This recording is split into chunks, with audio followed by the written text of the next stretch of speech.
Welcome to Chit Chat with Gina, your host Gina Barbera. Today we have Kathleen Cassidy Goodman, who is an attorney that focuses on estate planning and probate in Helotes and San Antonio, and also helps those in the surrounding areas. And we're hoping to provide some great information that can be helpful to someone. And she's also known as the Will Lady. Welcome, Kathleen. How are you? Good morning, Gina. Good morning. Thanks for having me. It's an honor to be here. I know, and I'm just so excited to have you because you provide such great information. And I know that today we're going to be focusing on the transfer on death deed. And there's a lot of information I think that maybe some people don't understand. So can you, first of all, tell us what exactly is that? Sure, I'd be glad to talk about that. Basically, before we begin, though, because I am an attorney, what we have to do is provide some other information to people. This is not legal advice, and I suggest that anybody listening to this consult their own attorney about, their particular situation. And we're providing this mainly as information for people, and it's not really legal advice. So if you just keep that in mind during our discussion today. Well, thank you. Thank you. Good. And so a transfer on death deed is something that the Texas legislature developed. It's probably been maybe 7 to 10 years ago. I don't remember exactly. It hasn't been around that long, and many people are not familiar with it. And basically, what the transfer on death deed is, it helps people avoid probate in order to transfer your real property to someone else. And when I say real property, that means your house, because many people, that's people's main asset is their house. And so in order to avoid probate, and probate can be very expensive, and so in order to avoid probate, if all you have is your house, you want to give your house to your spouse or to your kids, we can accomplish that with the transfer on death deed and avoid the expense of probate. Wow, okay. So I'm just curious, so you're saying that the transfer on death deed is basically for property. If somebody has a will, what would be the difference, I guess? Okay.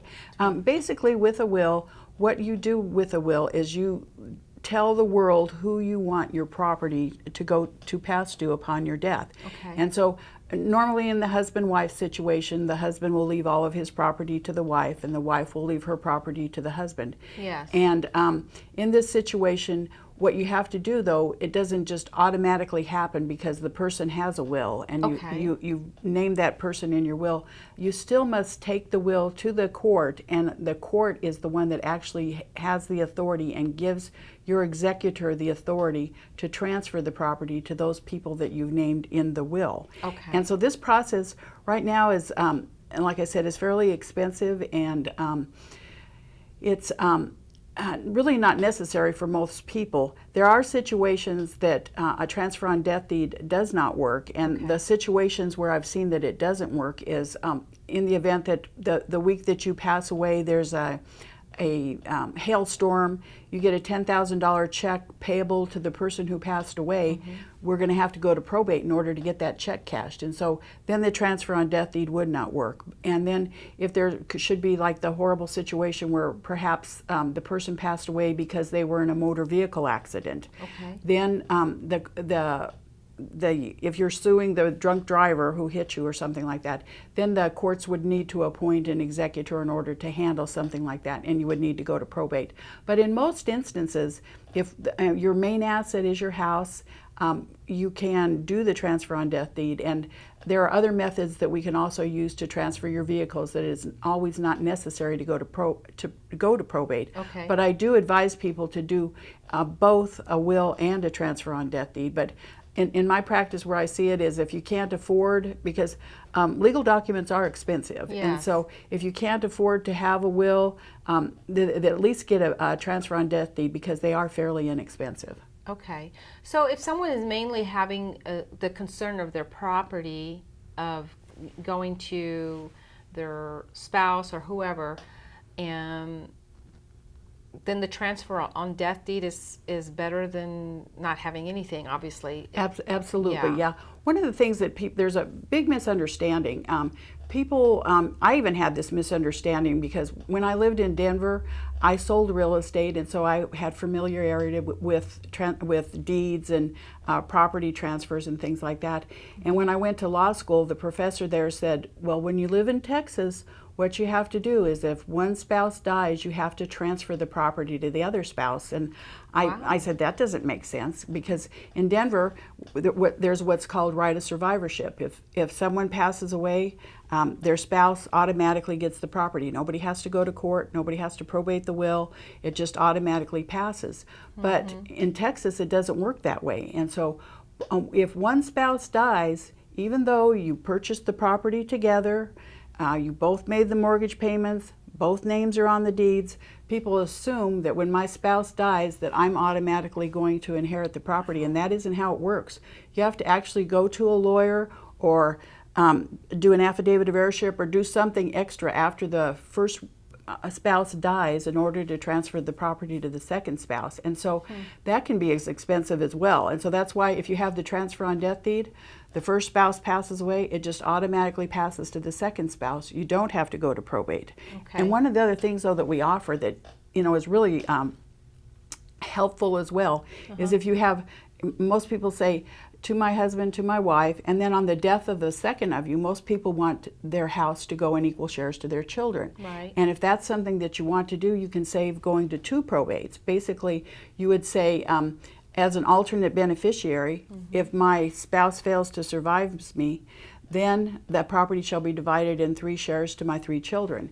And we put their names down, and so when the second spouse dies, it passes automatically. The children don't have to go to probate either, as long as you have taken care of all of your bank accounts and you have beneficiaries on all of your bank accounts that we can do in order to accomplish that and avoid the big expense of probate. Amazing. So I'm just curious, you say probate can be expensive and it can be drawn out.